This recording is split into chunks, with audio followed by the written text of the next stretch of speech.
Ya, bueno, le agradecemos a la ministra, al jefe de la división, al equipo del Mineduc. Primero, ofrecerle las disculpas en lo personal, pero también como comisión. No es una buena noticia que tengamos que sesionar como comité. Vamos a mejorar la coordinación para la próxima sesión para que esto no ocurra, pero aún así esto igual queda disponible para la opinión pública, para que los otros parlamentarios y senadores puedan revisarlo y hacer las consultas quizás de manera remota. Así que le damos la palabra a la ministra, además de darle la bienvenida en el cargo de manera oficial, y también le damos paso para que ojalá nos puedan presentar la patita que queda en materia de ejecución presupuestaria de esta comisión, que es el capítulo de educación superior. Muchas gracias, presidente, y no se preocupe, entendemos que hay funcionando muchas comisiones al mismo tiempo sé que están con el funeral de don Andrés Elwin, acá mismo también en la sede del Congreso, así es que no hay mayor inconveniente. Simplemente quise yo venir a la primera que a mí me tocó, porque no me ha tocado las comisiones de la ejecución presupuestaria, y por lo tanto voy a estar, pero voy a estar solamente al principio, y es el equipo el que va a exponer. Muchas gracias.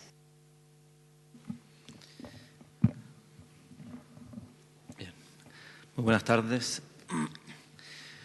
Voy a dar inicio a esta presentación que la hemos estructurado en tres partes.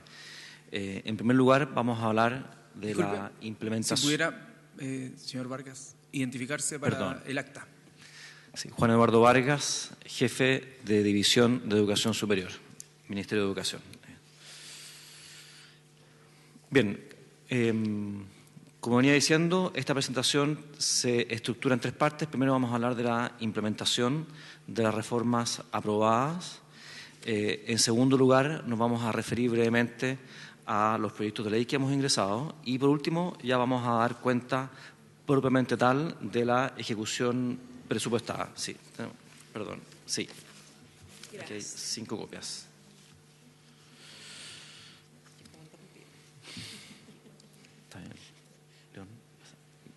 Bien, en primer lugar, respecto de la Ley de Educación Superior, la 21.091, voy a recordar brevemente que fue promulgada el 29 de mayo de este año y que establece muy resumidamente la creación, en primer lugar, de la Subsecretaría de Educación Superior.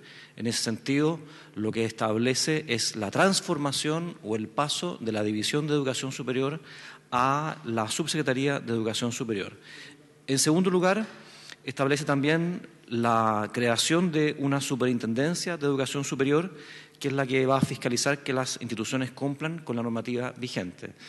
Esta superintendencia está, igual que la subsecretaría, en proceso de creación, aun cuando en el caso del superintendente o superintendenta es de facultad del presidente, que pueda ser nombrado de inmediato apenas fue promulgada y publicada la ley. Adicionalmente, establece, en términos muy generales, cambios al sistema de acreditación y, por último, un nuevo sistema de admisión que lo que dice es que, en resumidas cuentas, se crean 2 subsistemas. Uno, de acceso a la educación superior por el lado de las universidades, y el otro subsistema es de acceso a las instituciones técnico-profesionales, esto es IPES y CFTs. Los plazos que establece la ley son de 1 año desde la fecha de publicación para la dictación de los decretos con fuerza de ley que van a crear la Subsecretaría de Educación Superior y también la Superintendencia de Educación Superior. Respecto a la nueva composición de la Comisión Nacional de Acreditación, es importante señalar que una de las principales novedades a este respecto de la Ley de Educación Superior es que establece una nueva composición, en la cual de sus 12 miembros hay 4 que provienen del ámbito académico o propiamente académico y 4 que provienen del ámbito más técnico-profesional. Adicionalmente, existen 2 representantes que vienen respectivamente de CONICYT y Corfo, y por último 2 estudiantes de instituciones de educación superior, con lo cual se completan los 12 comisionados o miembros de la CNA. La ley establece, por lo demás, que existe un plazo de 9 meses para el nombramiento de estos nuevos comisionados, con excepción de los estudiantes, que son los que continúan para entregar la posta, por así decirlo. También se establece un nuevo SINASES, o Sistema Nacional de Aseguramiento de la Calidad, que está compuesto actualmente por el CENED, el Consejo Nacional de Educación, por la Comisión Nacional de Acreditación, la CNA, y por la División de Educación Superior. El nuevo SINASES agrega al CENED y a la CNA 2 nuevas instituciones, la Subsecretaría de Educación Superior, que es la que preside el SINASES, y de forma adicional la Superintendencia de Educación Superior. Y por último, en el plazo de 1 año también se establece que el Ministerio de Educación debe implementar un plan piloto del Marco Nacional de Cualificaciones, eso sí, orientado al ámbito técnico profesional. Bien, uno de los principales desafíos también que establece la Ley 21.091 es el sistema de acceso a las instituciones de educación superior que yo mencionaba recientemente. A este respecto es importante aclarar que, bueno, en primer lugar, este plazo que da la ley es un plazo relativamente acotado, por cuanto para el proceso de postulación del año 2020 y de matrícula 2021, este nuevo sistema de acceso va a estar rigiendo. Tal como yo lo decía previamente, este sistema de acceso debe contemplar, por una parte, un subsistema propio de las universidades. En ese sentido, es dable esperar, como así ya lo hemos empezado a hacer, un trabajo conjunto con el Sistema Único de Admisión, que actualmente es administrado por el Consejo de Rectores, de manera tal de que se produzca un cierto traspaso.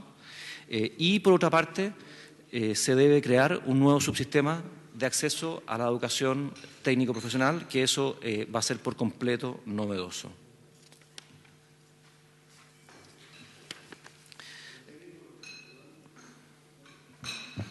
En lo técnico profesional no hay ningún sistema, no ha habido nunca un sistema ni único ni nada. Cada centro es el que va evaluando, estableciendo las condiciones. ¿Y esto sí sería obligatorio para todos o solamente para los que están bajo el sistema universitario? El sistema de acceso, tal como está contemplado en la ley, va a ser obligatorio para aquellas instituciones que están en gratuidad. Ah, perfecto. Sí, tienes razón. Es de adscripción voluntaria. Claro, eventualmente alguien más podría participar de ese subsistema, pero es solamente obligatorio para los que están en gratuidad. Y tal como usted dice, actualmente todos los IPs y CFT reciben, de acuerdo a sus propias políticas de admisión, hacen sus propios procesos de selección o admisión. Y eso, por cierto, constituye un desafío para tratar de aunar ciertos criterios comunes dentro del ámbito TP que puedan de alguna manera ser efectivos en términos de la selección de los estudiantes. Hay otra también complicación o desafío adicional, que me gustaría verlo así, digamos, y es que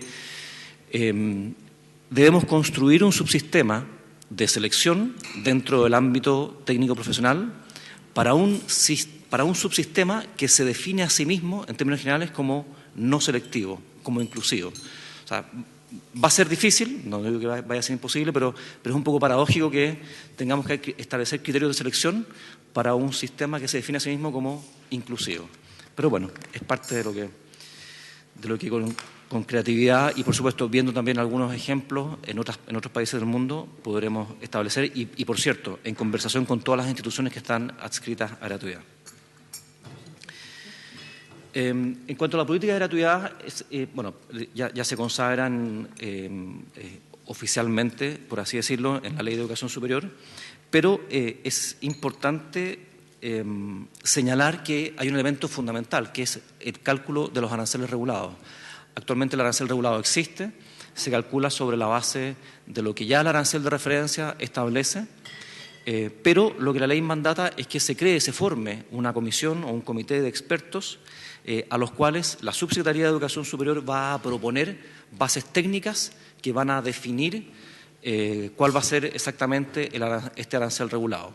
Un arancel regulado que se va a estructurar sobre la base de tipos de carreras y también de instituciones, y sobre la base, por otra parte, de acuerdo a lo que dice la ley, de los costos que debería implicar la docencia para esas carreras. Este es un desafío no menor, por cierto, pero bueno, estamos también en el marco de del plazo que establece la ley, y en mayo del próximo año esperamos tener ya constituido esta comisión o comité de expertos.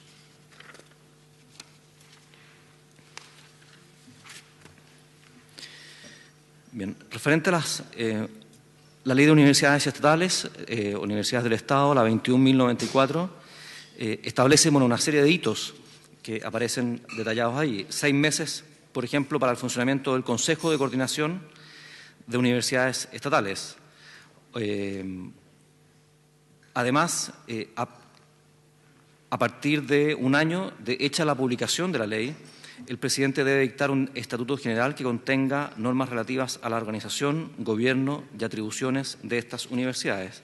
Y por último, también es importante señalar que la ley establece explícitamente un fondo de 300.000 millones de pesos a ser gastado o invertido en estas instituciones por los próximos 10 años. De manera adicional, establece que en los primeros 5 años de vigencia de la ley, esos fondos deben ser no inferiores a 150.000 millones de pesos. Adicionalmente, estamos trabajando en la ley que crea los CFT estatales. Recuerdo que son 15 CFT estatales. A la fecha de la aprobación y publicación de la ley, eran 15 las regiones que existían en nuestro país. Actualmente son 16, pero en definitiva la ley que crea estos CFT establece la creación de 15 CFTs estatales. Y el plan de implementación de estos CFT es gradual en el tiempo, estableciéndose 3 grupos. El primero contempla 5 centros de formación técnica, de los cuales hay 2 que ya están en operación con admisión el año 2018, en marzo del 2018, y son los centros de formación técnica de Maule y de la Araucanía. Tienen alrededor de 200 estudiantes entre ambas instituciones. Y adicionalmente están los CFT de Tarapacá, Los Lagos y Coquimbo, que tienen ya sus directorios constituidos, tienen nombrados sus rectores, y debo hacer ver que tanto Los Lagos como Coquimbo ya han dado inicio a sus actividades académicas. El CFT de Los Lagos, de Yanquihue específicamente, hizo una ceremonia de inauguración del año académico, ¿sí? En la cual, a través de la cual se reconoció el ingreso de 21 estudiantes que son soldadores, a los cuales se le hace RAP, lo que se conoce como reconocimiento de aprendizajes previos. Y ellos están ingresando en un programa que les va a permitir después acceder a un título técnico de nivel superior. Lo mismo está haciendo el día de hoy, digamos, o desde la semana pasada, el Centro de Formación Técnica instalado en Ovalle. El viernes empezaron. El viernes pasado. El viernes hicieron el lanzamiento oficial, sí. Perdón, senador, usted fue, de hecho, estuvo con Mónica Brevis, que es, es. la persona de... Allá está, pues, mira. Ahí está, sí. Menos mal que no me puse a pelarla, pero lo hizo estupendo en representación suya, ministro. Sí. ¿Habló bien? ¿Sí? Habló lo más bien. No, es interesante porque aparte que empezaron 2 cursos, además están haciendo un magíster, tenían también un grupo importante de gente participando. Así que los vallinos estamos muy contentos con ese proyecto. Fantástico, me parece. Y aquí quizás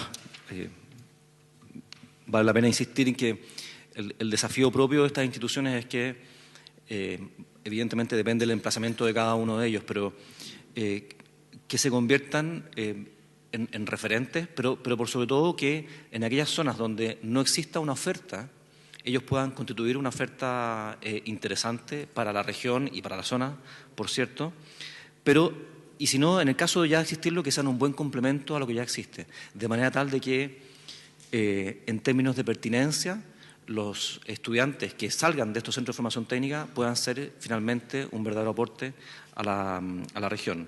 Bien, simplemente mostrar cuáles son las carreras que actualmente están impartiendo en los centros de formación técnica de Maule y de la Araucanía. Vale la pena recordar que estas instituciones son autónomas, por cierto, pero también se encuentran tutoreadas o tuteladas por universidades estatales. A través del trabajo con esas universidades, además del trabajo que se ha hecho a través de mesas intersectoriales, es que se ha ido definiendo de alguna manera el perfil de cada uno de estos centros, buscando por lo demás que, como decía recientemente, que las carreras que se impartan tengan una pertinencia, tengan un sabor local, por así decirlo, que no se malentienda, digamos, pero que tenga que sea propia para el desarrollo, propia, pertinente y adecuada al desarrollo de la región. Disculpe, una consulta en términos presupuestarios, además de lo que está establecido por ley para su función administrativa, del total de la matrícula, ¿cuántos están en gratuidad? Debe ser el 100%, ¿no? ¿O cercano al 100%? No sé si tiene esa cifra.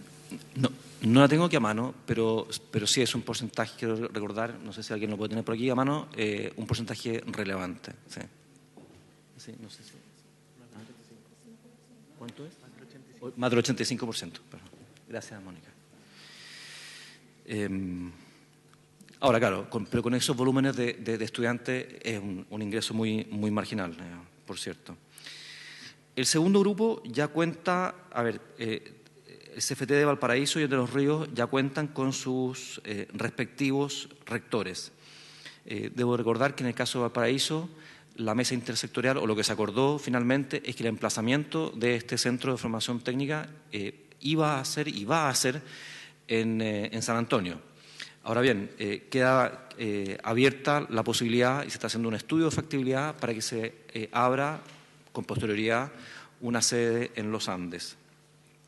Y también, por otra parte, tenemos el nombramiento, ya fue nombrado el rector del Centro de Formación Técnica de Los Ríos, de la Unión, Ramón Rubio, y quedan pendientes ya, y en concurso que se van a iniciar prontamente, el nombramiento de los rectores de los Centros de Formación Técnica de Magallanes, de la región metropolitana y de Antofagasta.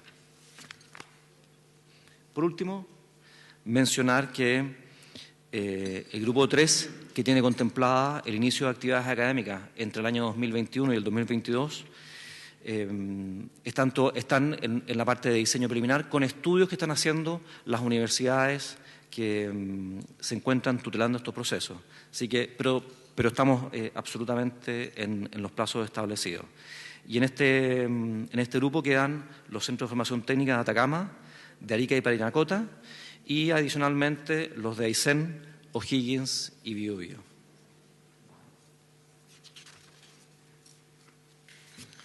Bien. Sí, sobre la ejecución, porque lo anterior era sobre cierta ejecución en materias de proyecto de ley, o sea, que ya fueran leyes, en el fondo.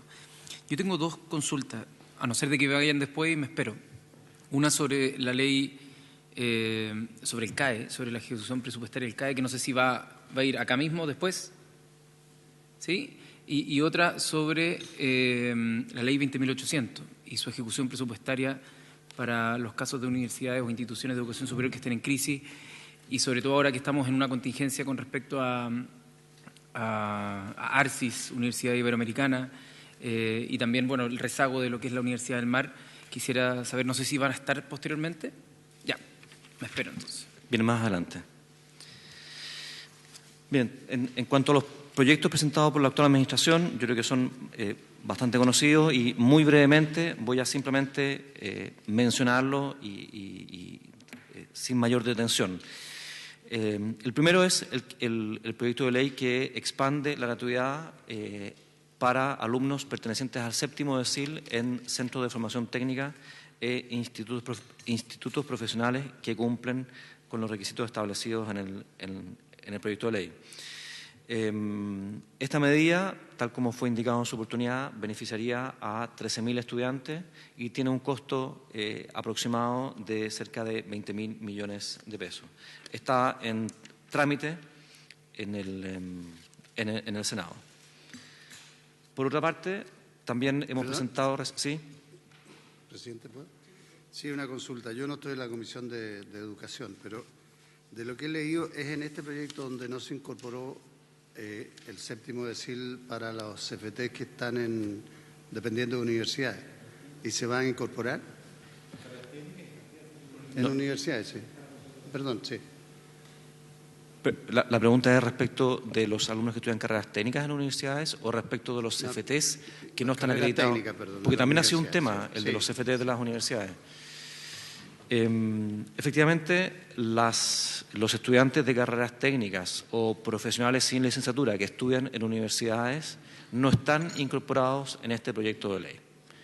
Y a ese respecto ha habido una discusión en torno a cuán constitucional sería esa aparente discriminación. Nosotros sostenemos que sí lo es, digamos, que no sería inconstitucional, pero evidentemente en eso hay opiniones y discrepancias. Sí, que justamente hoy día en la mañana, en la sesión de la mañana, se levantó el tema y me comprometí como ejecutivo a, después de la semana distrital, traer una posición, porque está paralizado la tramitación de ese proyecto, eso es lo que entiendo, hasta que se zanje este tema de constitucionalidad, donde hay dos visiones. Unos quienes sostienen que sería inconstitucional dejar fuera a estudiantes de carreras técnicas al interior de la universidad. Otros que sostienen, como es el Ejecutivo, que sería constitucional y que al revés, que podría ser también inconstitucional que alumnos del mismo decil al interior de una universidad tuvieran un trato distinto según eligen una carrera técnica o según elijan una licenciatura. Por lo tanto, el problema es un poco discutible en esos términos. Nos comprometimos nosotros a estudiarlo porque hay distintas visiones y yo también lo quiero estudiar en propiedad, el tema de la constitucionalidad de las distintas alternativas. Y lo que nos comprometimos es, después de la semana parlamentaria, después de la semana distrital, traer una manera o una opción de zanjarlo, o al menos una opinión respecto del tema, para ver si es que habría acuerdo en poder seguir avanzando en ese tema. Sí. Sobre el punto, ministra, la verdad es que este proyecto nosotros no lo hemos revisado en la Cámara de Diputados, pero la verdad es que parece de cajón los argumentos que se esgrimieron para la inconstitucionalidad de la glosa de gratuidad, de si es que una madre o un padre se ven enfrentados al dilema de que dos hijos de la misma casa, por lo tanto del mismo nivel socioeconómico, tengan que ir a dos instituciones distintas. En este caso, uno va a ir a una carrera técnica en el octavo decil y otro va a ir a una carrera profesional o incluso a una técnica dentro de una universidad, y que no pueda tener acceso a la gratuidad, es la razón por la cual se votó la gratuidad en su momento en la discusión de la ley de presupuestos, si no me equivoco, de 2015. ¿Ya? Por lo tanto, para mí, sin haber estudiado el proyecto en profundidad, porque no nos ha tocado tramitarlo en la Cámara de Diputados, me parece que este es un proyecto que refleja el mismo problema de fondo, exactamente el mismo problema. Por lo tanto, me parece que va a ser difícil, estando muy de acuerdo que hay que avanzar, ojalá lo más posible, en la gratuidad y sobre todo, como yo lo hice manifiesto en la Comisión de Educación durante la tramitación en el proyecto de ley de la hoy Ley 20.091, yo estoy de acuerdo con que si es que hay que poner prioridad a lo técnico, que se ponga en los transitorios. Pero una ley de esta característica, a mí al menos me parece que, según el fallo del Tribunal Constitucional, sería más bien inconstitucional. No sé los análisis que han hecho ustedes, pero... Sé que es otro el tema. Bueno, ¿están de acuerdo que es un tema abierto y discutible y que por eso está paralizada? Mientras tanto, entiendo yo la tramitación de eso. Lo único que nos comprometimos nosotros es a poderlo zanjar en determinados temas. El objetivo atrás del proyecto del Gobierno es siempre la no discriminación de estudiantes en situaciones similares. Entonces, obviamente que hay que analizar de que no se discrimine a estudiantes según la institución en la que están estudiando, que ha sido siempre también el objetivo que hemos determinado. Y también es complejo ver que estudiantes que tengan el mismo nivel socioeconómico al interior de una universidad también tengan, según la carrera que elijan, gratuidad o no gratuidad. Por lo tanto, es un tema que está abierta la discusión. Si no estuviera abierta, ya se hubiera avanzado y todo. Por eso hay opiniones diferentes y nosotros queremos agregar antecedentes y volverlo a conversar, porque yo creo que a todos nos interesa avanzar en un proyecto que aumente la gratuidad hacia los estudiantes de formación técnico profesional. ¿Alumno? ¿Estoy equivocado? Hablé. No, esto sí, 13.000.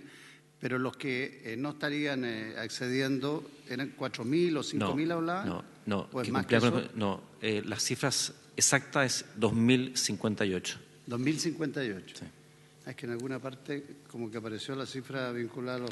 No, Se puede puede- depender ya, de si pero- alguna institución puede también cumplir con las condiciones que establece en el proyecto de ley entre medio, digamos, ¿no? Ah. Los 4 años de habilitación. Se podría, con O esto, sea, no son tantos tampoco.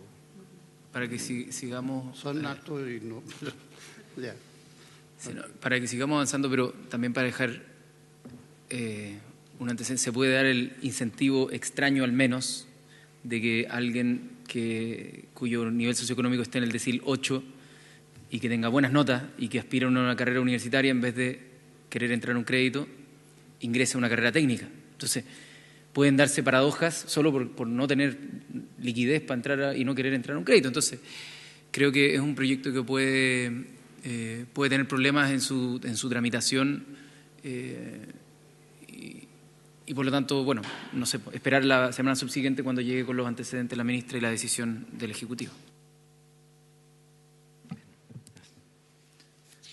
Gracias. Adicionalmente, hemos presentado hace ya algunas semanas o meses atrás el proyecto de ley del sistema de financiamiento solidario, que es el que reemplaza o busca reemplazar al crédito con aval del Estado. Muy brevemente y por encima, este sistema de crédito lo que busca es, en primer lugar, que la administradora o la sociedad que se encargue de la gestión y administración de este sistema sea una institución estatal, respondiendo a por qué no decirlo, anhelo y a la demanda que desde hace mucho tiempo existe en la sociedad de que los bancos comerciales salgan de la administración de este sistema de crédito, digamos, del CAE. Por otra parte, además, este sistema viene a reemplazar no solamente al CAE, sino también al Fondo Solidario. Es decir, también con este sistema lo que pretendemos es que exista un solo sistema de financiamiento, sistema de crédito, que no haya ningún tipo de discriminación por el tipo de institución al cual asiste el estudiante y que no por ir a las universidades del Consejo de Rectores pueda acceder a un crédito como el Fondo Solidario y por ir a otro tipo de instituciones como IPSFT solamente pueda acceder al crédito con aval del Estado. El crédito estará disponible para todos los estudiantes que pertenezcan a los 9 primeros deciles de ingreso socioeconómico y que accedan a instituciones de educación superior acreditadas, universidades, institutos profesionales y centros de formación técnica. Adicionalmente, y esto constituye una novedad de este sistema de financiamiento, financiará el arancel regulado y, en el caso de que exista una brecha, es decir, que el arancel real sea superior al arancel regulado, este sistema financiará un porcentaje de esa brecha que dependerá exactamente, el monto, el porcentaje a cubrir, dependerá del nivel socioeconómico del estudiante, por una parte, y por otra parte de la acreditación que tenga la institución, haciéndose la distinción si es que la institución está con acreditación de excelencia, avanzada o básica, con un tope, eso sí, de 1,5 veces el arancel regulado.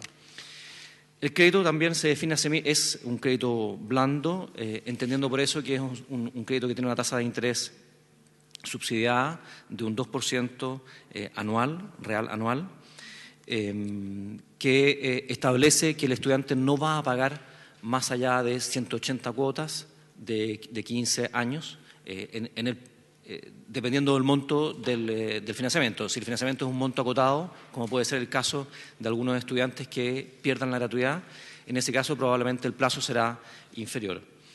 Y adicionalmente establece que el estudiante nunca pagará más allá del 10% de sus ingresos. Es decir, es un sistema de cuota fija, pero que en el caso de que esa cuota fija implique, digamos, un porcentaje de los ingresos del estudiante, del ex estudiante, superior al 10%, se acota el cobro de la cuota al 10% de la remuneración del egresado o del ex estudiante. Adicionalmente, también es importante destacar que aquellos estudiantes que se encuentren, aquellos ex estudiantes que se encuentren en situación de cesantía o con ingresos inferiores al sueldo mínimo no pagarán, digamos, su cuota será suspendida y que ellos simplemente deberán, para estos efectos, avisar de su situación para que no sean computados como deudores morosos. Es decir, lo que buscamos con este sistema de financiamiento es incentivar el comportamiento responsable en el sentido que el estudiante que pueda pagar lo haga, efectivamente, pero también que aquel que no lo pueda hacer por razones atendibles, digamos, y circunstancias que algún porcentaje de la población ocurre, que ese porcentaje de la población, ese porcentaje de estudiantes, avise oportunamente de su condición de manera tal de que para todos los efectos prácticos no sea computado como un estudiante moroso. Senador. Bueno, sí, ministra, quiero hacerle una consulta. No sé si ya le informaron, pero el proyecto de ley que discutimos en el Senado y en la Comisión de Hacienda, que crea una empresa Corfo Infinsa para los efectos de fomentar y desarrollar el sistema de crédito para la pequeña empresa, era el instrumento que se buscó para que administrara este fondo que entregaría, ¿no es cierto?, el crédito a los estudiantes. En el debate que tuvimos en el Senado se condicionó la aprobación de ese proyecto a que saliera de ahí, o sea, que la empresa Infinsa no administrara estos fondos y sí lo hiciera el Ministerio de Educación. Yo no me recuerdo bien, se hizo una sugerencia de que hay un instrumento en educación superior que podría administrar este fondo, no me acuerdo el nombre exacto, pero en realidad se quedó de tomar una definición política ahí con el Ministerio de Hacienda, de definir dónde lo iban a ubicar. ¿Ya? Eso quedó en el aire y hasta ahora... Sí, hace 2 semanas que aprobamos el otro proyecto que crea esta empresa Corfo, destinada al crédito y al financiamiento de los pequeños. Bueno, una sociedad anónima, la sociedad anónima también es una empresa. Sí, pero está bien. No, está bien. Entonces, se produjo el debate ahí, se paró la discusión del otro proyecto a propósito de esto, ya que entiendo que también se discutió en la comisión. Entonces, quedó el Ejecutivo definir un criterio de dónde lo vamos a ubicar. Mi pregunta es si ya tienen claro eso. No, nosotros hemos mantenido conversaciones con el Ministerio de Hacienda para efectos de ver cuál va a ser la sociedad a través de la cual se van a finalmente otorgar estos créditos y después administrarlos. La única noticia que teníamos es que efectivamente para efectos de destrabar la tramitación del proyecto de ley que crea esta sociedad Infisa, se había acordado que este nuevo giro que se le estaba agregando, que era el de otorgamiento de crédito, se iba a eliminar y que se iba a ver otra vía a través de la cual se iba a otorgar, digamos, esos créditos. No tenemos más noticia que eso y también estamos un poco en conversaciones con Hacienda, que finalmente es la que tiene que definir cuál es el mejor vehículo a través del cual crear esta sociedad estatal. No sé si va a ser sociedad anónima estatal o si lo va a seguir siendo como era la idea, pero esta sociedad estatal. Sí, con respecto al mismo proyecto, yo tengo 2 dudas que tienen que ver con el ámbito también el ámbito financiero. La primera es consultar la razón de por qué se modifica el tope de los aranceles regulados, o sea, por qué se propone de 1 a 1,5 sin modificar el 1,2 de la gratuidad. O sea, uno pensaría, mira, si es que el gobierno cree que los aranceles puede que no alcancen en alguna institución hasta 1,2, que es lo que establece la gratuidad como parámetro, ¿por qué no dijo, bueno, ok, en la gratuidad también aumentar la posibilidad de que llegue hasta 1,5? Porque, o si no, lo que sucede y la interpretación política al final es que se está invitando a las instituciones de educación superior que puedan hacerlo a abandonar la gratuidad, porque es más atractivo el pago por estudiante. El voucher podría ser mayor si es que se cumplen las condiciones que establece el proyecto de ley. Entonces, yo al menos lo miro y creo que también se ha visto entrampado el proyecto porque se ve como una señal política del gobierno en contra de la línea de gratuidad de manera sutil. Claro, no dicen queremos terminar con la gratuidad, pero establecen un mecanismo paralelo que invita a las universidades a un sistema más atractivo fuera de la gratuidad. Eso me gustaría saber cuál es la posición del gobierno porque parece un poco contradictorio Y claro, va un poco escondido, pero es evidente que puede llegar a ser más atractivo en términos económicos para la estabilidad financiera de la institución. Y en segundo lugar, con respecto a algo parecido a la línea del senador, si es que se capitaliza una sociedad con 8.000 millones de dólares, 8.000 millones es el monto, ¿no? 8.000 millones de dólares. Al final, claro, el truco financiero se entiende para que quede debajo de la línea,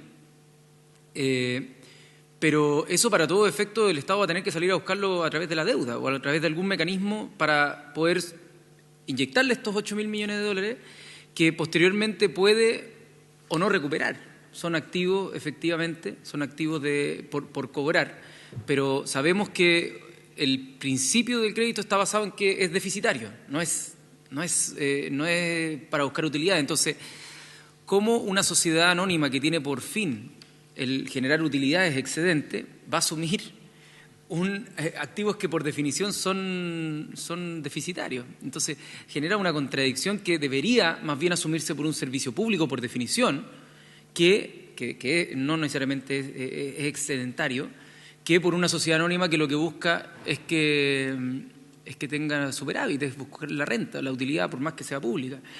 Entonces, eso me parece que es una manera de ocultar un déficit de financiamiento estructural. O sea, en el fondo que se van a estar gastando durante varios años lo que hoy día financian los bancos y que el Estado recompra en un buen porcentaje para que no aparezca en el déficit efectivo.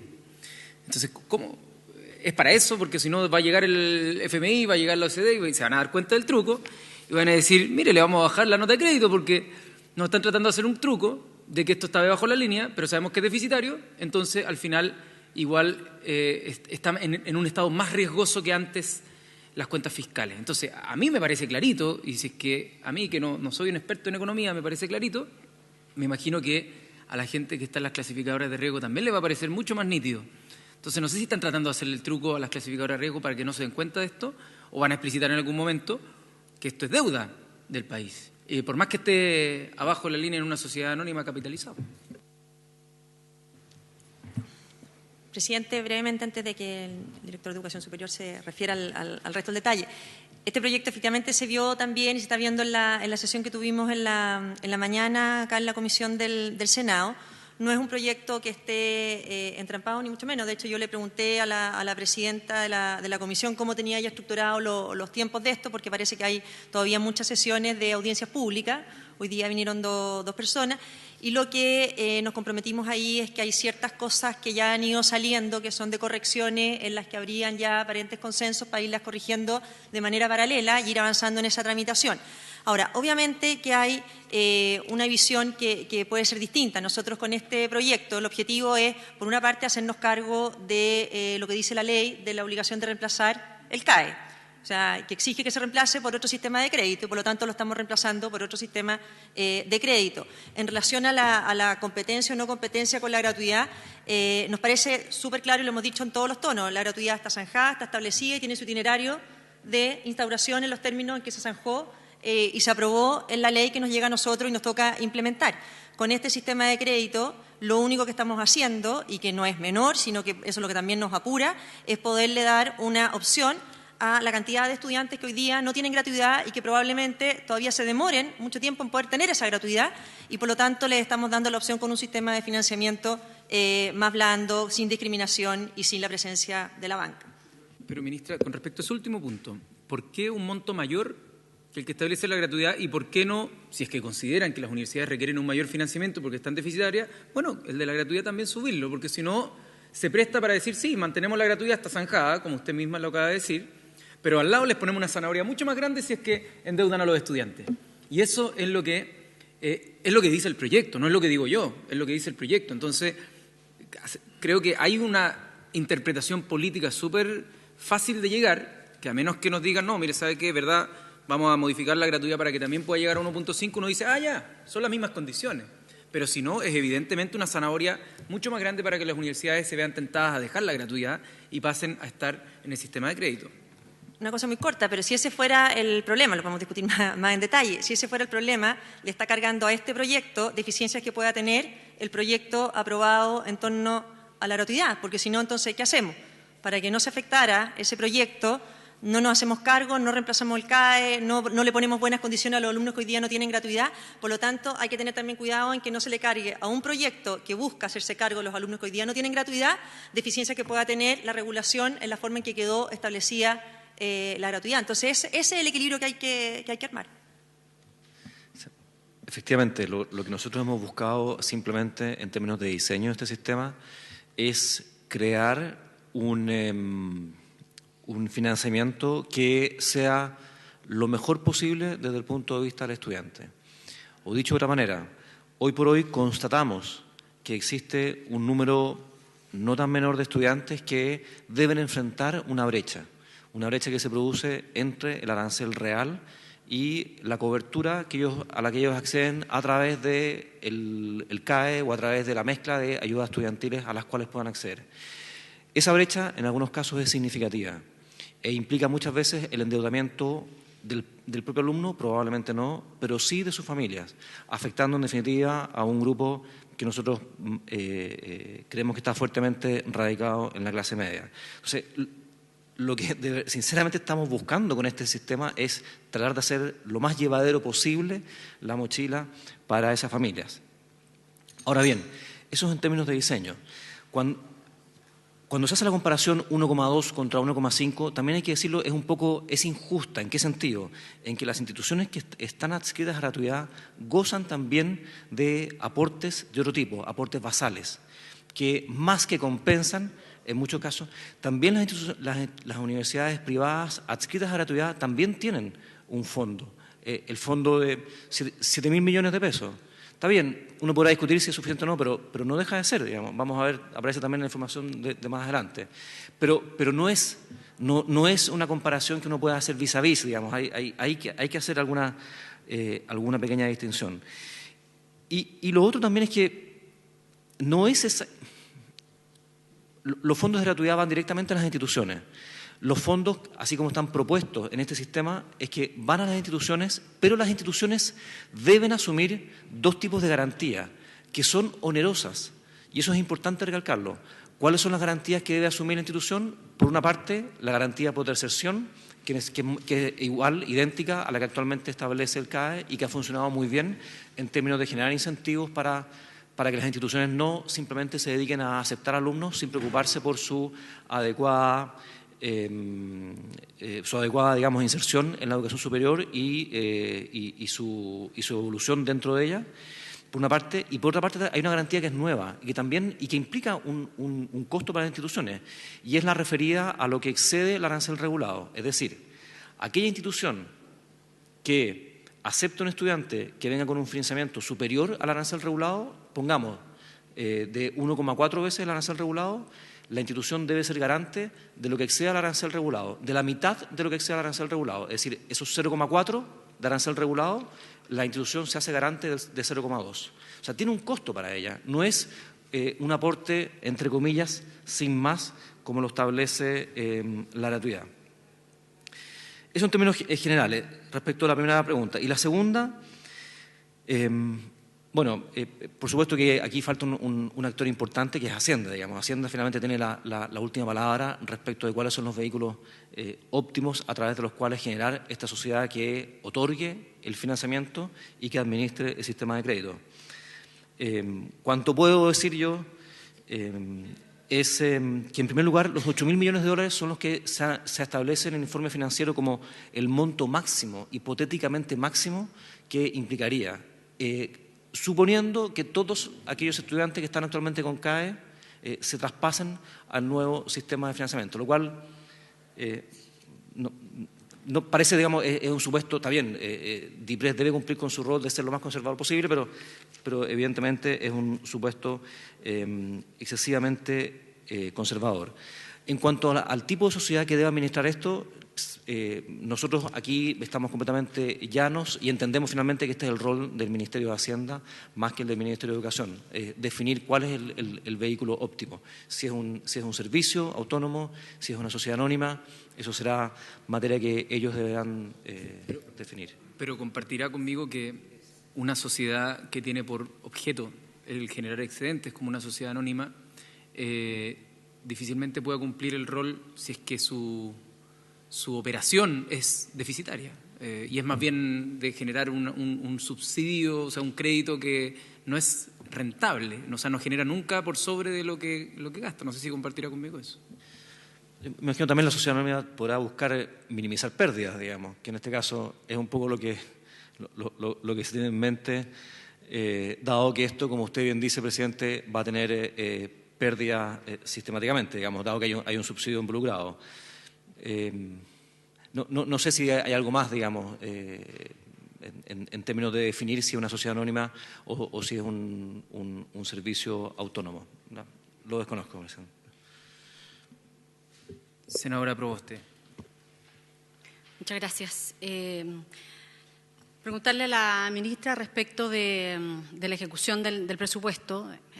Todos los años las universidades que por ley de presupuesto deben recibir flujos financieros en distintos ámbitos, pero quiero centrarme a propósito de esto en la gratuidad. Hemos en reiteradas oportunidades dado los bajos flujos emanados del presupuesto de la Nación a las universidades. Le genera una situación compleja. Estos déficits generan incumplimientos remuneracionales, atraso en los pagos a proveedores y altos niveles de endeudamiento para las universidades. Y esto se debe a, bueno, por una parte, la baja cantidad de aportes basales que reciben, que está ahí definido cuáles son sus áreas, pero particularmente de cómo llegan los flujos que están comprometidos en el marco de las ayudas estudiantiles. Entonces, creo que sería de gran interés, nosotros lo hemos hecho particularmente en la Comisión de Educación, pero conocer con claridad cuáles han sido las remesas que el Ministerio ha entregado a todas las universidades que están adscritas a la gratuidad, por lo tanto, en ese concepto, y también del resto de las ayudas estudiantiles. Y segundo, ya veíamos en la mañana cuando le preguntábamos respecto de cuál es el camino que debiera enfrentar para concretarse el convenio para los estudiantes de la Universidad Arcis y también de la Universidad Iberoamericana, si es que ustedes pudieran señalar cuánto es lo que el Estado ha invertido desde Universidad del Mar en adelante en procesos de reubicación de estudiantes que frente a estas mismas causales las universidades finalmente no terminan realizando la labor para la cual en algunos casos como la Iberoamericana fueron acreditados.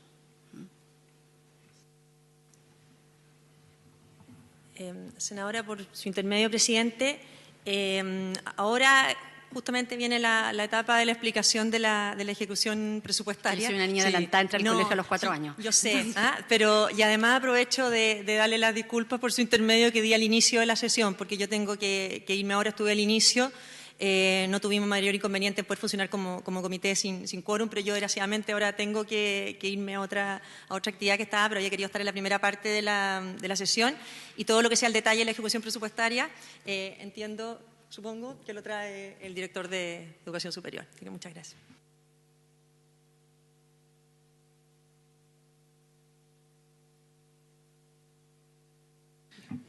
Presidente, sí, no sé si quiere que le... Vale. Bien.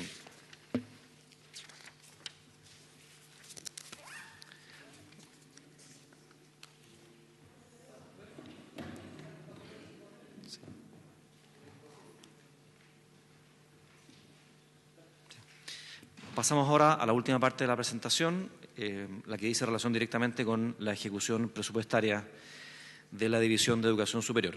Vamos a ir en orden, desde lo más global a lo más particular, y en ese análisis vamos a pasar por la asignación de gratuidad y por la asignación de becas. Y en ese momento voy a contestar la pregunta de la senadora Proboste y también la que usted hizo, presidente, respecto de las becas de reubicación. Bien, en términos generales, debemos decir que al 31 de julio del presente año se ha devengado del presupuesto anual un 35,1% del mismo, es decir, del presupuesto anual, lo cual se compara favorablemente con el 28,2% que se había devengado a igual fecha del año anterior, el año 2017. ¿Qué significa esto en términos prácticos? Que han sido devengados adicionalmente, o sea, de manera incremental, 162.490 millones de pesos, lo cual representa 6,9 puntos porcentuales adicionales de cumplimiento de ejecución presupuestaria. La razón fundamental por la cual se produce este incremento es porque ha habido mayores aportes que han sido traspasados por concepto de ayudas estudiantiles. Esto es gratuidad, gratuidad fundamentalmente y becas también. El porcentaje me imagino que es con respecto al total como ha crecido, no con respecto al monto, ¿o no? Sí, o sea, es simplemente la diferencia. El año pasado, a igual fecha, llevamos un 28% del presupuesto de ese año. Así es. Ah, ya, así es. Perfecto. Sí. Y del resto, el resto de las partidas que componen el presupuesto de la División de Educación Superior no muestran mayores cambios, los vamos a ir viendo unos a uno, pero en definitiva lo fundamental o lo que explica esta diferencia viene dado principalmente por ayudas estudiantiles, becas y gratuidad.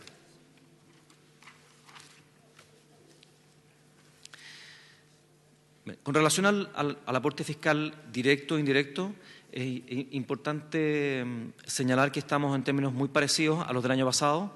Hay una diferencia de un 1%, 1,1%, habiéndose devengado al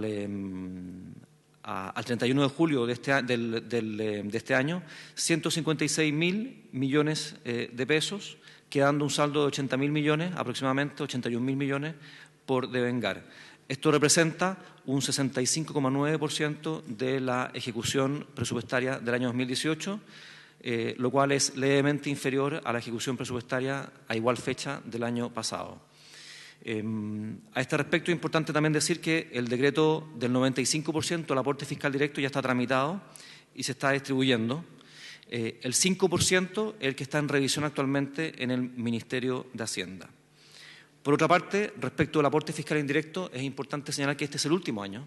Ya se acaba el aporte fiscal indirecto y asciende a 3.000 millones, los cuales no han sido todavía devengados, pero estamos en proceso de validación de la información entregada por parte de las instituciones de educación superior, con posterioridad a lo cual emitiremos los respectivos decretos. Con relación al FDI o al Fondos de Desarrollo Institucional, en términos generales estamos también prácticamente igual que el año pasado, hay una mínima diferencia de 0,1%. Se mantiene el comportamiento histórico y actualmente se están tramitando las bases y definiendo el formato de los convenios. Es importante señalar que aquí dentro de estos fondos de desarrollo institucional están los de emprendimiento estudiantil y también el arrastre de proyectos que fueron otorgados y asignados con anterioridad.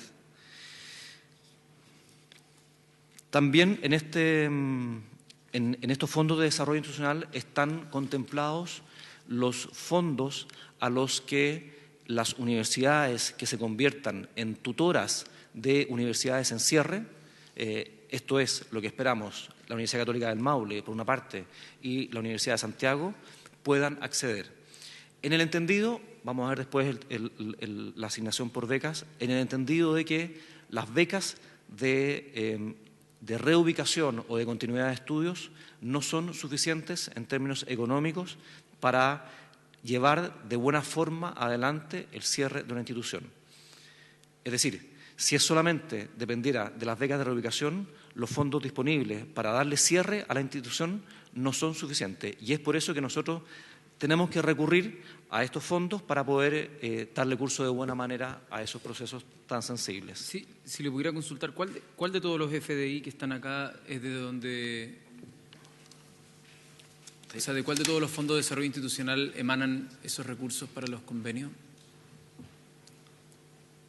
Y le aprovecho mientras buscan el dato exacto de comentar que en la historia de la ley y hoy senadora, entonces diputada, recordará cómo de manera bastante transversal criticamos que uno de los problemas de la hoy Ley 20.800 es la falta de recursos para dar curso a un proceso de cierre o un proceso de intervención que pudiera tener éxito. Entonces, claro, nos vemos hoy con problemas que lamentablemente el tiempo nos dio razón. A nosotros nos hubiese encantado que esto hubiese sido distinto a como nos imaginábamos, pero hoy día se están viendo muchas veces con problemas y todos los años teniendo que ad hoc ir encontrando soluciones, algo que se pudo haber diseñado institucionalmente de una manera, creo, mucho mejor. Gracias, presidente. Sí, a ese respecto, sin duda, hay aspectos de la Ley 20.800 que hemos detectado que son perfectibles, digamos. No solamente el que usted menciona, también la superposición de facultades que se da en el caso de la ARSIS entre el liquidador y el administrador de cierre hace que, en términos prácticos, la gestión la siga llevando el liquidador. Y eso ha sido uno de los factores. A estas alturas ya no vale la pena entrar a hacer un análisis histórico, pero ha sido uno de los factores por los cuales se ha demorado tanto la solución. Y déjeme, si me permite, agregarle un pelo a la sopa, como se diría, digamos, vulgarmente. Sí, nada personal, presidente. Sí. Hoy día tenemos un problema que es peor aún, digamos. En el caso del administrador de cierre de la Universidad Iberoamericana, la escasez de fondos es tal que ni siquiera hay recursos para que él, como administrador de cierre, pueda ser pagado. Entonces, claramente ahí estamos frente a algunos vacíos legales que vamos a tratar desde el Ministerio y a través de estos convenios de poder suplir, pero entendiendo que tenemos ciertas rigideces legales que no podemos soslayar. Respondiendo a su pregunta, los 4 primeros fondos que aparecen en el cuadro, los 4 primeros son fondos desde los cuales van a salir concursos para que sean proyectos, digamos, para que puedan ser concursados por estas 2 instituciones.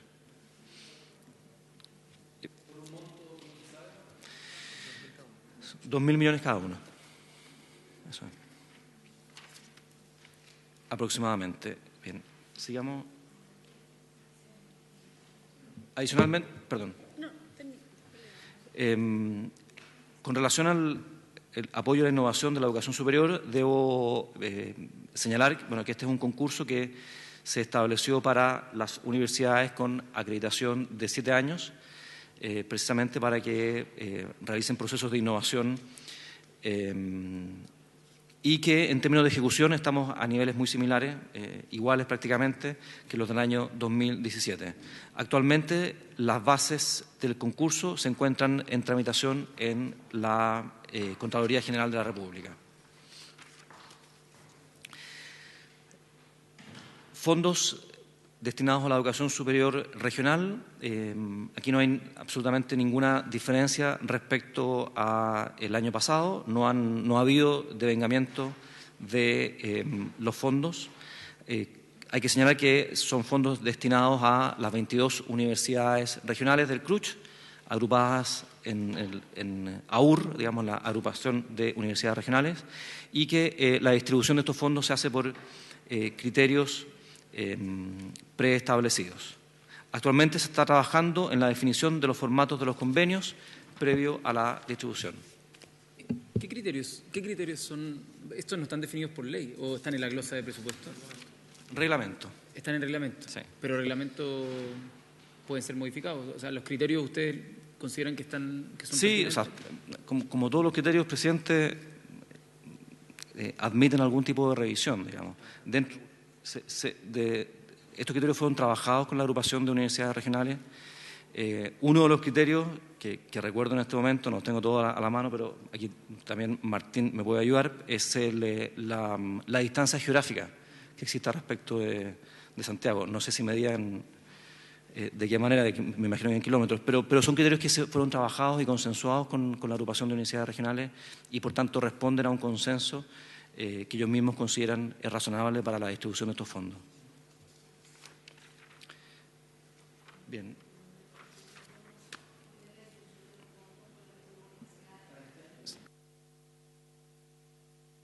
No la tengo aquí, senadora, pero si gusta... ¿Sí?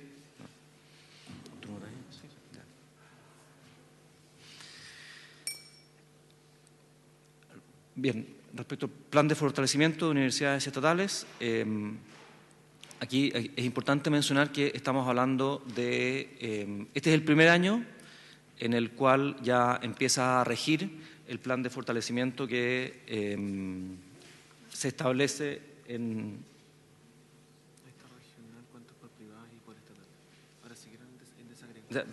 Pero después vamos por imagino que lo quiere desagregar ahora.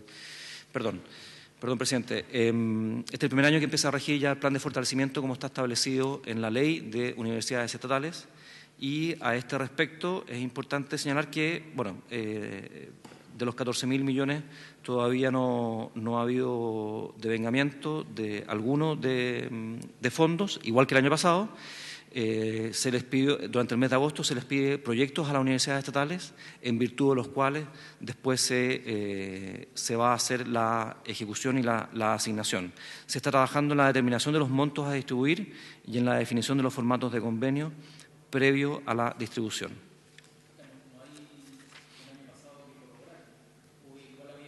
No, sí, había. Sí. Bien, convenio marco. Aquí tenemos una pequeña desviación respecto de lo devengado el año pasado. Este año, a la fecha, son 17.000 millones, los que han sido casi 18.000 millones, restando por devengarse 43.000 millones, lo cual es inferior a lo que se había devengado el año pasado. Esto se explica por el atraso de algunas instituciones en la tramitación de su acto administrativo interno. Es decir, algunas instituciones, por distintas razones, no han sido capaces de tramitar ese acto administrativo en virtud del cual finalmente la institución se puede hacer del anticipo del 40%. Para la distribución del saldo restante, en todo caso, se está tramitando la modificación del reglamento y decreto que se encuentra para la firma del presidente. Por otra parte, respecto del basal por desempeño, que recuerdo es para las universidades privadas del CRUCH, estamos exactamente igual que el año pasado, habiéndose ya devengado el anticipo del 40%.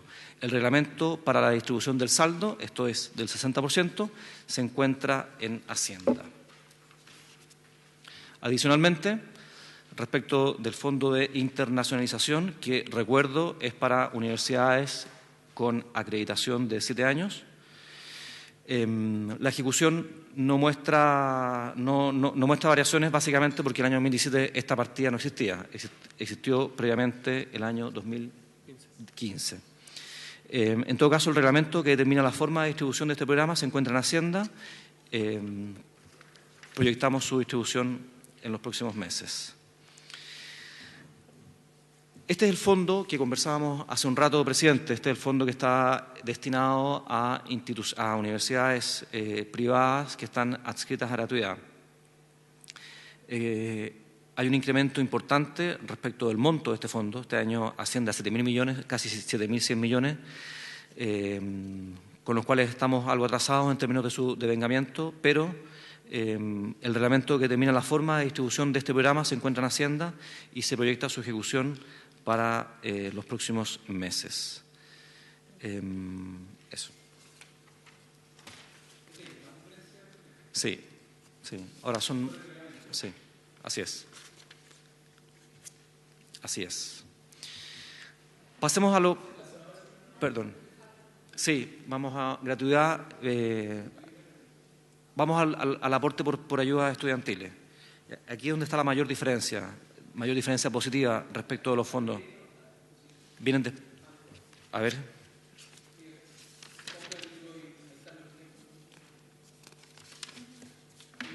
Ahí está, viene después, pero después... A ver, respecto a las ayudas estudiantiles,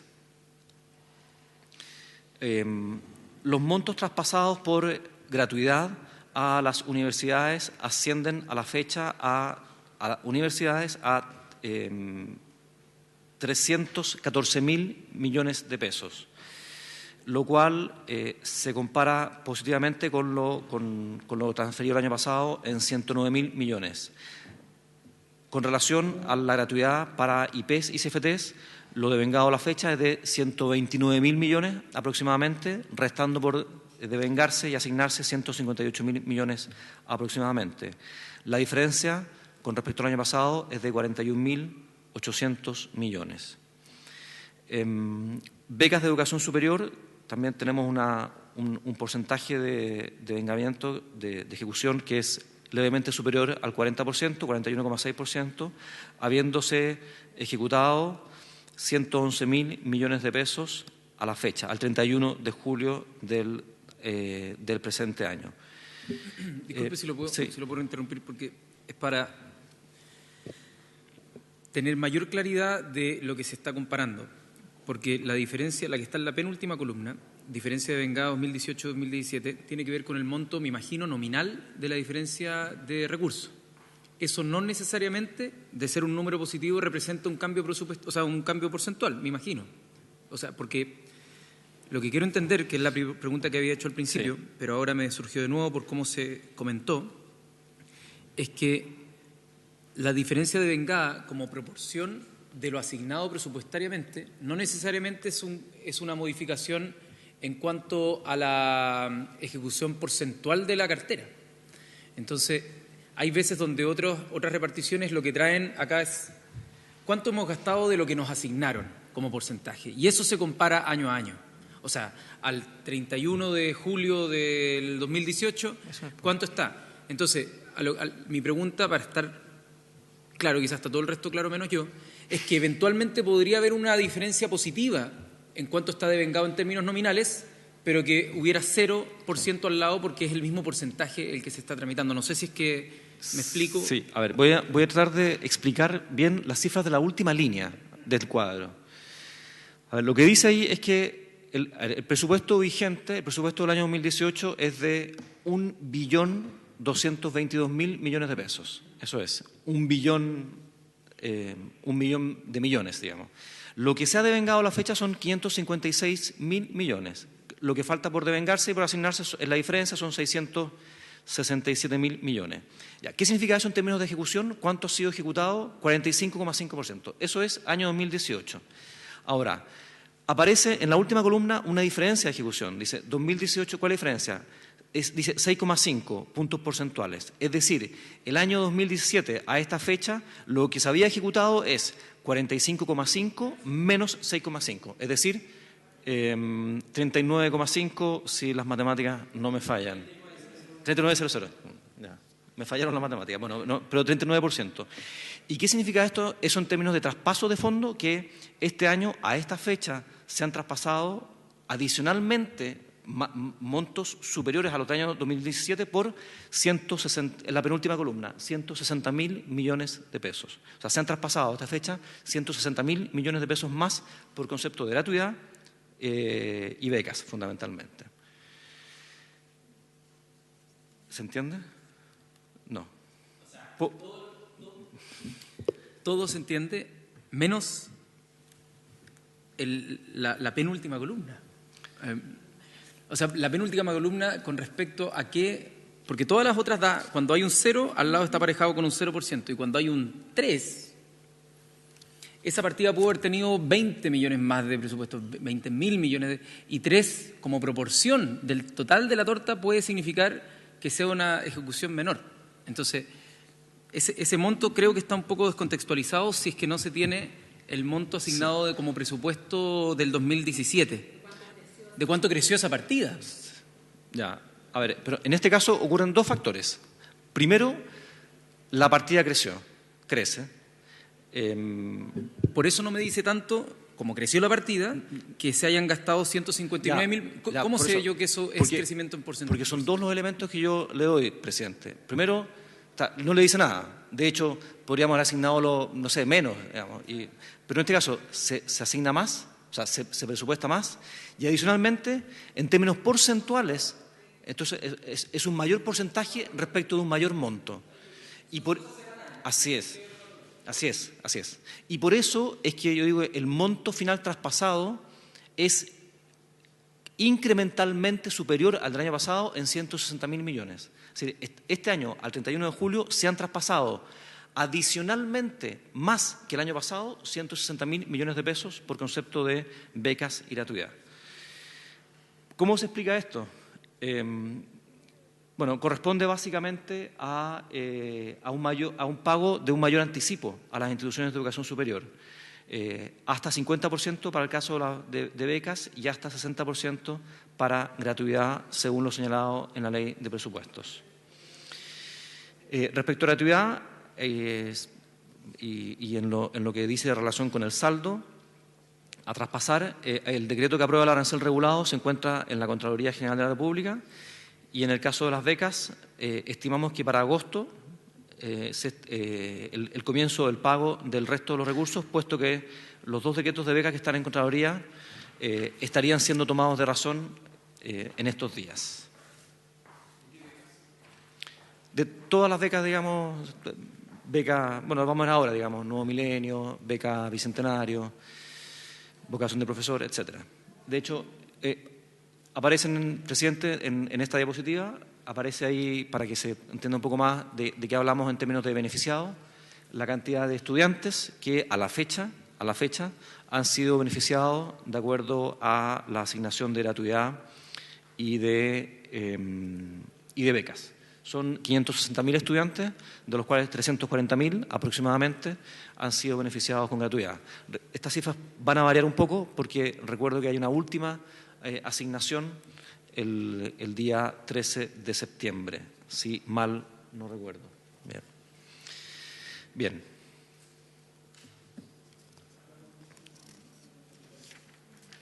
¿Quiere hacerlo? Presidente, uno de los temas que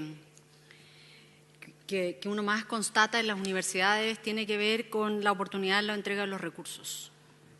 Entonces, me gustaría conocer de parte del jefe de la División Superior si es que ellos hoy día han planteado la posibilidad de tener regularidad en los flujos, de tenerlos previamente concordados, porque lo que acaba de señalar el jefe de la división respecto del anticipo de estos recursos, la verdad no es un tema que sea una voluntad del Ejecutivo, esto está por glosa a partir de una indicación que se planteó en la propia discusión de la Ley de Presupuesto.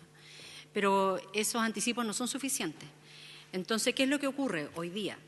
En que las universidades, particularmente las universidades públicas, son obligadas a tener que concurrir a la banca a solicitar créditos para cumplir los compromisos remuneracionales, los compromisos con los proveedores, porque los fondos, por ejemplo, de libre disposición son muy acotados.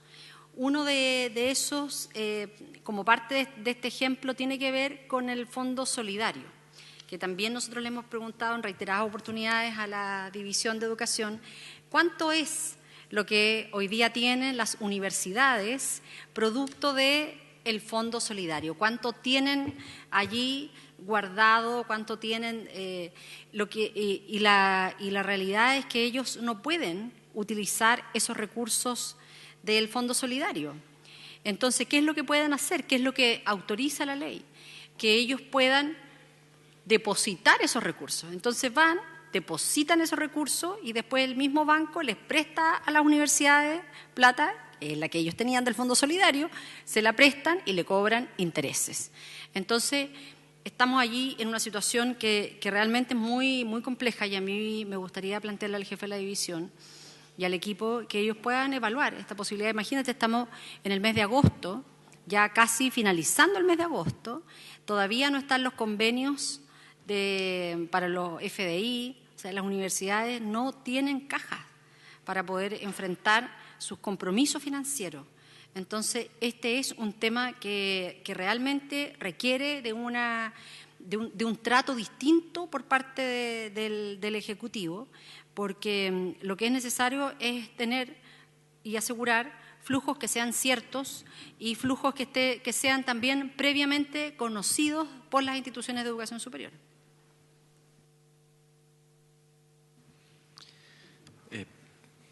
Presidente, por su intermedio, me gustaría hacerme cargo del planteamiento de la senadora Proboste.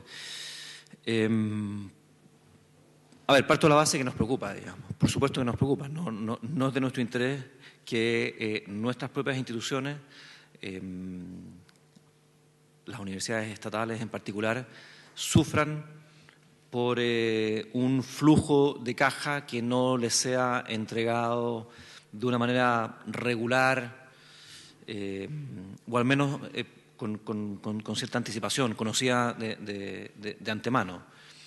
Y efectivamente hemos tenido demandas y conversaciones también con rectores de universidades estatales, no todos ellos, por cierto, respecto a lo que a ellos les significa tener que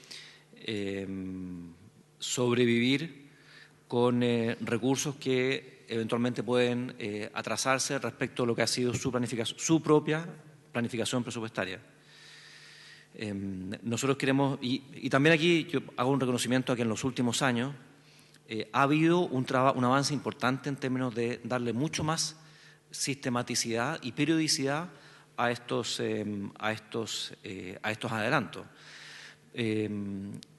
Yo no manejo las cifras exactas de los años anteriores, pero sí me consta que ha habido un trabajo conjunto que finalmente ha permitido prácticamente mensualizar los aportes que hace el Estado a las instituciones de educación superior, en particular las estatales. Siempre en un contexto de cambio de gobierno, de cambio de reglamento, puede abrirse el espacio para que haya algún atraso. Y eso, por cierto, nos interesa que fluya lo más rápidamente posible y nos hemos esmerado en que eso ocurra de esa manera para no perjudicar a ninguna de estas instituciones. Pero habiendo dicho todo lo anterior, también debo hacer ver que este año a las instituciones se les ha traspasado más dinero, más recursos, producto precisamente del adelanto que estableció la ley de presupuestos. No estoy diciendo que sea mérito mío, digamos, ni nuestro, pero ciertamente son mayores recursos para las instituciones que de alguna manera también a ellos les han dado un colchón, permítaseme la palabra, para poder hacer frente a un traspaso de dinero que no siempre es sistemático y periódico. Pero con todo, senadora, por supuesto que es de nuestra preocupación. No es un tema que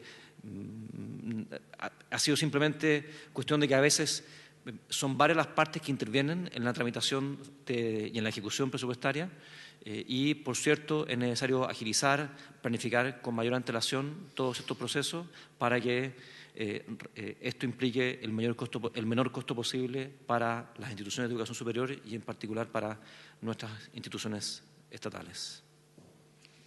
Si pudiera hacer una consulta con respecto a las becas, más allá de la observación de que abajo sale total, beneficios salen en pesos y me imagino que es la suma de beneficiados, por lo tanto, sí, es que abajo salen miles de pesos. Entonces, la pregunta con respecto a las becas de reubicación, porque por lo que tengo entendido todavía no salen los dos posibles convenios pueden estar entrampados. De hecho, mañana comienza una consulta que se va a hacer a nivel estudiantil, que finalmente les da viabilidad a estos procesos. Tenemos acá también, aparecido por la comisión Sandra Beltrami, que de los estudiantes de Universidad Arcis que han estado bien preocupados para que pueda haber un buen cierre. Por lo tanto, si es que se tienen más novedades, porque hoy día era un plazo que yo al menos lo he conversado con el subsecretario Figueroa, en el que iba a poder estar ese convenio para que pudiera discutirse a nivel estudiantil, pero por lo que veo está todavía a punto, pero que no sale. Entonces quisiera, si es que tiene alguna respuesta, porque la comunidad mañana tiene que tomar decisiones. Sí, gracias, presidente. Ahí simplemente aclarar que el número de beneficios... Sí, no. El que aparece ahí, beca de reubicación, eso se explica por la Universidad del Mar, exactamente. A ver, estamos literalmente... No, en verdad no voy a decir lo que pensabas decir, pero estamos realmente muy cerca de... ¿Qué es lo único que falta para poder entregar la versión final y definitiva del convenio para su aprobación por parte de los estudiantes de la Universidad de Arcis? Es simplemente tener claridad respecto del número de carreras que va a estar incorporado en el convenio y del número de estudiantes. Entendiendo que el número de estudiantes debe ser aproximado, porque es imposible hacer un catastro de todos ellos, pero sea al menos que las carreras que se incorporen en el convenio sean todas aquellas que efectivamente después van a poder ser administradas hasta su cierre por la Universidad Católica del Maule. Esa información nos juntamos la semana pasada, el martes de la semana pasada, con las personas de la Universidad Arcis que han sido recontratadas por el liquidador para efectos de que, utilizando los sistemas de la universidad, nos puedan indicar cuál es el número de carreras donde todavía existen estudiantes que eventualmente pueden acogerse a este convenio. Originalmente habíamos hablado de 15 carreras, esas 15 carreras suben a 41 carreras, porque hay un número importante de carreras que fueron cerradas, pero que queda 1, 2 o 3 personas, exactamente. Entonces, es en la identificación root a root de esas personas en las que nos hemos demorado y entrampado. Pero estas personas de la Universidad Arcis se han comprometido el día de hoy a hacernos traspaso de esa información. Nosotros la vamos a llevar al convenio y con eso es un cuadro con número de carreras y alumnos estimados, y con eso estamos en condición de traspasárselo a FEU Arcis para efectos de que ellos puedan mañana discutirlo y, con sus bases, digamos. Eso es lo único que resta por incorporar a ese convenio. Teniendo eso y, por supuesto, teniendo ya la aprobación, el visto bueno por parte de los estudiantes, ya estaríamos en condiciones de firmar. Sí, hago la observación porque dentro de las observaciones en superposición de funciones del liquidador por un lado y del administrador de cierre, una es esta, ¿no? Como el que todo dependa de la voluntad, en este caso del liquidador, de entregar una información. Y por otro lado, de lo que está establecido en la 20.800, que se refiere a aquellos activos que tenga la universidad o en su dependencia que sean necesarios para la función. No sé cuál es el término exacto que se ocupa. Esenciales, no recursos esenciales, donde el manejo de la información, por cierto, que pareciera ser como el principal. O sea, si no sabemos quiénes son los estudiantes, no hay universidad, no hay institución. Por lo tanto, el carácter esencial de esa información para la gestión pareciera caer de perogrullo. Entonces, ojalá que eso se pueda resolver. Vamos a estar yo me imagino tanto desde el Senado como desde la Cámara bien pendientes de que eso pueda llegar a buen término, y ojalá que el día de hoy el convenio que se le presente a los estudiantes pueda llegar a buen puerto. Gracias, presidente, por sus palabras y buenos deseos. Digamos. Nosotros también, de verdad, estamos preocupados y también, de verdad, que ocupados en la solución más pronta al problema que aqueja a estos estudiantes, los de la Universidad Arcis y también a los de la Iberoamericana. Presidente, si es que nos pudiese dar, dado que el número es bien acotado, si nos pudiera dar mayores antecedentes de quiénes son los becarios de la beca Norín Catrimán. Bien, me comprometo a enviarle la información. No la tengo aquí por su medio, senadora, pero si... No necesito los nombres, sino que si es que nos puede hablar de la beca.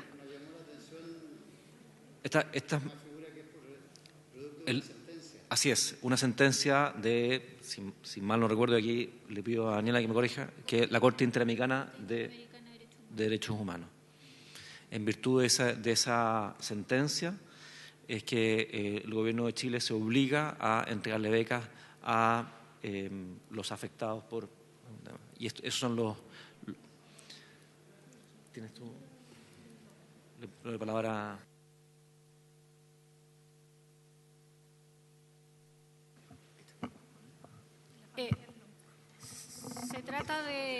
Daniela Torres, jefa de financiamiento estudiantil. Se trata de 2 comuneros mapuches que son objeto de reparación por parte del Estado, ellos y sus comunidades. Es una nómina que ha sufrido algunas modificaciones, pero entiendo que está cerrada de un máximo de 1.200 personas y que son beneficiadas no solo de beneficios estudiantiles, sino de otras medidas de reparación, vivienda, salud, otras medidas que adopta el Estado, y en este caso en educación escolar y en educación superior. Y en educación superior es una beca de arancel que cubre arancel de referencia de las carreras en instituciones de educación superior acreditadas.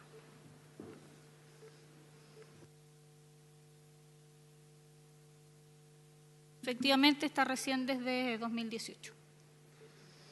Entonces, sí, entonces, ¿sabe que le pediríamos información en detalle? No los nombres, sino que en las instituciones en las que están estudiando, las carreras en las que están estudiando, los montos que están asignados.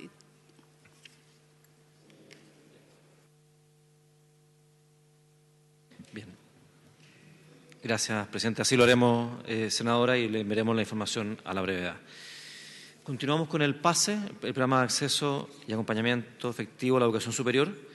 Están las mismas condiciones que el año pasado, no hay variaciones. Los convenios se encuentran en toma de razón en la Contraloría General de la República y los pagos se realizan en 2 cuotas, una a la total tramitación de dichos convenios y la otra contra la entrega de un informe por parte de las instituciones de educación superior adscritas a este programa. Este debe ser uno de los casos donde las universidades se ven bien atrapadas por el flujo, porque es un programa que va todo el año, ¿no?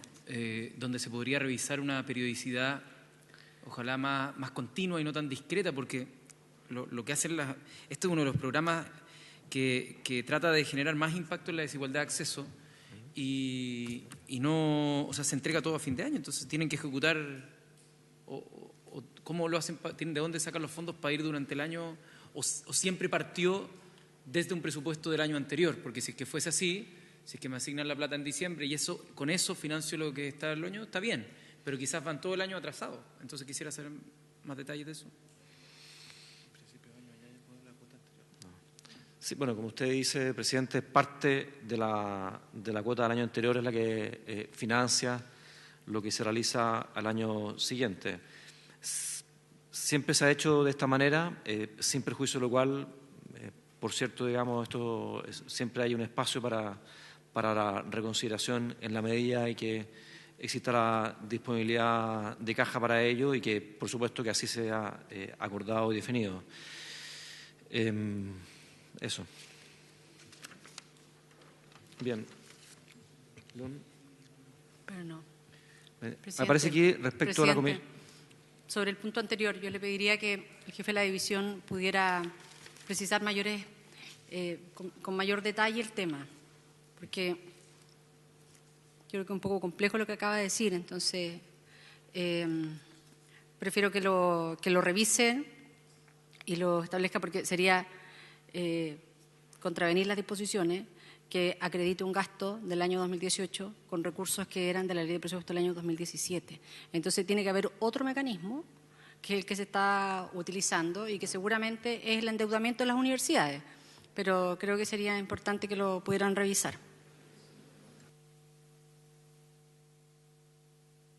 Senadora, a ese respecto, por su intermedio, presidente, me gustaría darle la palabra a Martín Centeno, que va a explicar un poco mejor lo que yo no expliqué de buena manera. Sí, no, señor presidente, buenas tardes. El programa PASE, si bien, como bien decía el jefe de la división, se puede optimizar en términos de los flujos, igual que los otros instrumentos sujetos a la disposición presupuestaria, son convenios que duran más de un año e incluso se pueden prorrogar. Entonces los convenios PASE no duran exactamente el año fiscal, sino que son proyectos que se traducen en convenios que duran entre 12 a 18 meses, pudiendo incluso extenderse. Es por eso que hay acciones del programa que se pueden mantener más allá de los recursos o del año que estaba inicialmente adjudicados los recursos. No obstante eso, se pueden optimizar los procesos y también es parte de algunos cambios administrativos entre firmas y cambios de firmas producto del cambio de administración. pero eso explica, no es que se contravenga ninguna normativa, sino son proyectos que se van sucediendo en el tiempo y que algún nivel de traslape hay, y en ese sentido el monitoreo y seguimiento que se hace busca no duplicar esfuerzos, sino que sea el mismo programa el que va dando continuidad a los proyectos.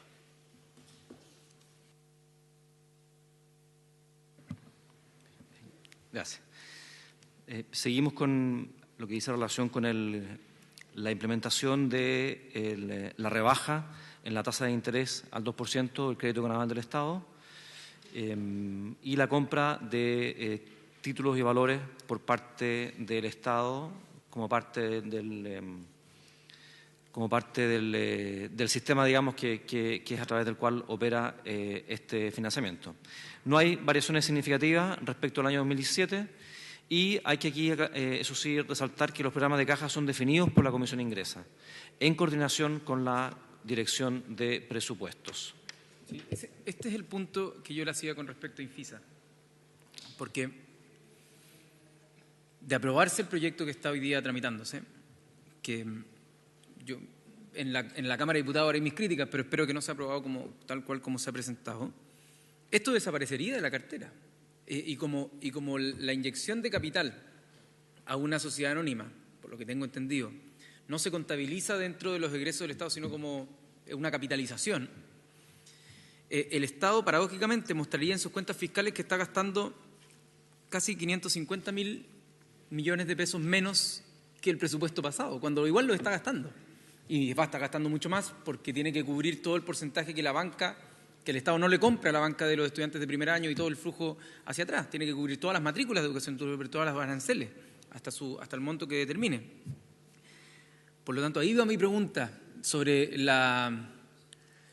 diseño del mecanismo, que desde mi punto de vista trata de hacer trampa, literalmente, en términos fiscales. ¿Esto efectivamente con el proyecto desaparece de las partidas futuras? A ver, en la medida que cuando el CAE desaparezca, la línea de compra de títulos y valores va a desaparecer, sin duda.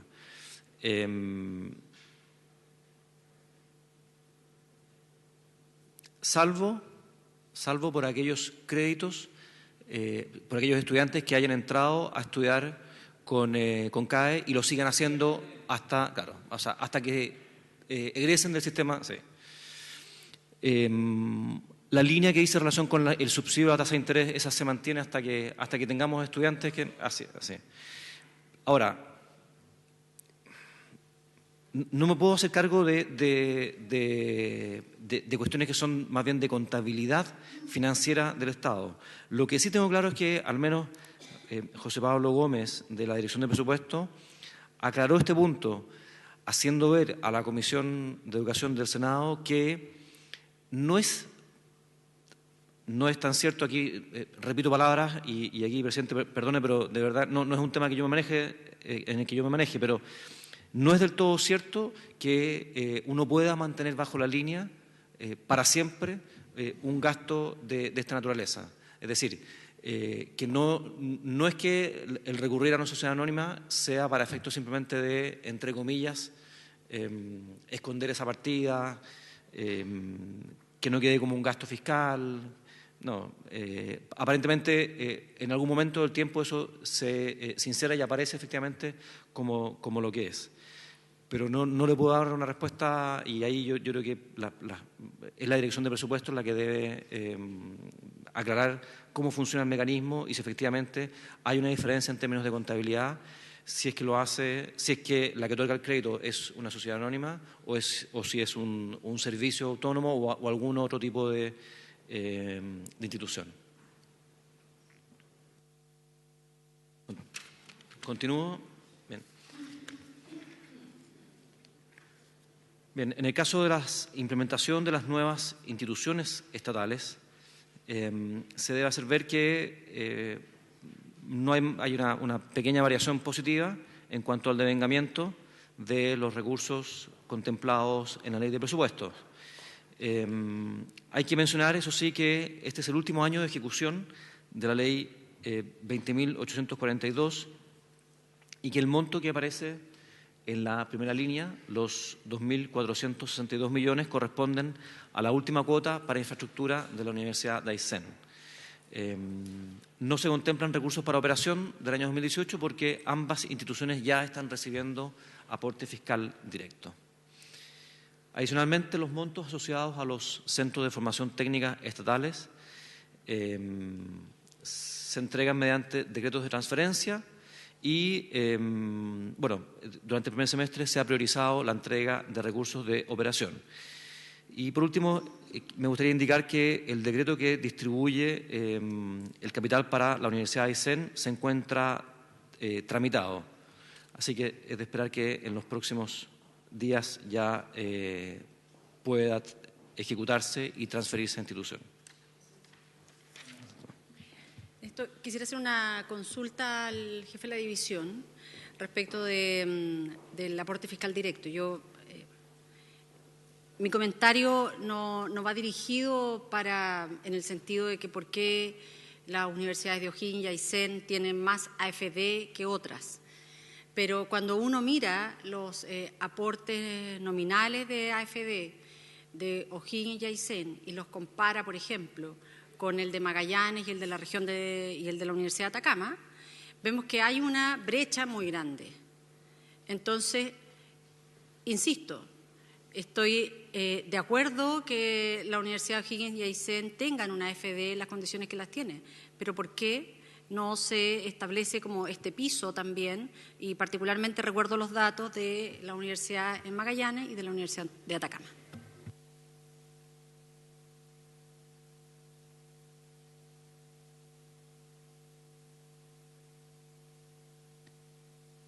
Presidente, por su intermedio, me gustaría, si usted me da la palabra a Martín Centeno. Sí, estamos conscientes de efectivamente esa diferencia y quizás solo para recordar que esto responde a que en la Ley de Creación de las Universidades, el artículo transitorio número 5, establece que la forma de cálculo de la AFD será haciendo uso de un promedio de las universidades regionales y ese promedio será el que se le entrega, por lo que, por cierto, quedan algunas instituciones debajo de este promedio, que es el cálculo que se hace para las dos nuevas universidades. Y en la entrega del 5%, ambas universidades hoy día, si bien no tienen fondos competitivos ni tantos proyectos adjudicados, uno puede ver el caso de O'Higgins, que su composición académica es casi plenamente de doctores, porque tiene la ventaja de partir de cero, y eso, si uno lo compara con otras instituciones, empieza a aumentar la brecha debido a que otras instituciones tienen una carga distinta. Dicho eso, en el plan de fortalecimiento y en otros fondos se ha hecho el ejercicio de, por ejemplo, con una línea como el inverso AFD, entregar más recursos efectivamente a la Universidad de Atacama, Universidad de Magallanes y otras que se ven afectadas por el AFD. Entonces, si bien el AFD, como tiene un peso muy grande, tiene esta lógica en el AFD, o sea, en el plan de fortalecimiento, así como para la G9, en el fondo de fortalecimiento se usa un indicador que es inverso a AFD, que lo que busca es equiparar por un periodo acotado a las instituciones para fortalecerlas. ¿Cómo? Se entregó ya el año pasado por primera vez, se usa este indicador y este año se va a entregar ahora en el último trimestre también para proyectos específicos, último trimestre. A través de proyectos específicos de fortalecimiento las instituciones reciben una especie de compensación, si se quiere ver así, digamos, por el fortalecimiento. ¿Y cómo se definen las universidades? ¿Entregan distintos proyectos y hay un comité? ¿Me puede explicar eso? Sí, hoy día las instituciones, en base a lo que está definido en la misma ley, que se priorizan algunas áreas, y en base a los diagnósticos que ellas mismas tienen, tanto de sus últimos informes de acreditación como de análisis del sistema, presentan propuestas las cuales son mejoradas y trabajadas en conjunto en la división, con un equipo que hay en la división, pero también con la participación de las autoridades, y lo que se busca es que sea coherente con su propio proyecto y sus debilidades mayores, digamos. Y a ese proyecto se le hace un monitoreo y un seguimiento constante, digamos, desde el Ministerio. Mi pregunta específica es que si esta decisión es solo de parte del equipo de la división o hay un comité externo que también participa en la evaluación, en la valoración, en la priorización de estas iniciativas. No, en este caso no hay un comité externo y se trabaja con las instituciones en diálogo y con la información también de los rectores. Todos estos indicadores los conocen las instituciones y fueron el año pasado discutidos largamente con ellos.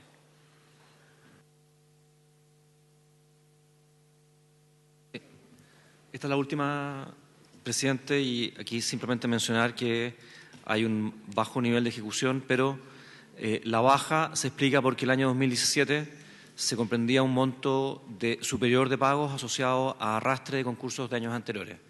Este año tenemos menos arrastre y, por lo tanto, la definición de los concursos ha demorado un poco más, pero eso es así. Y con eso, presidente, damos por concluido y abierto a las preguntas que tengan, si que hay alguna. No sé si quedan preguntas porque las fuimos dando, en general fuimos haciendo interrupciones, por eso demoró tanto la presentación, pero se ofrece la palabra igual a la senadora, al senador, por si tienen alguna pregunta. Bueno, quedaron algunas informaciones que nos iban a enviar, no pudimos dejarlo en acta porque como estamos sesionando en comité, también les agradecemos la flexibilidad que hubieran acceder a igual hacer la presentación y por haberse, no, ni siquiera hay sesión abierta, así que por haberse cumplido el objeto de la sesión se levanta en teoría. Muchas gracias.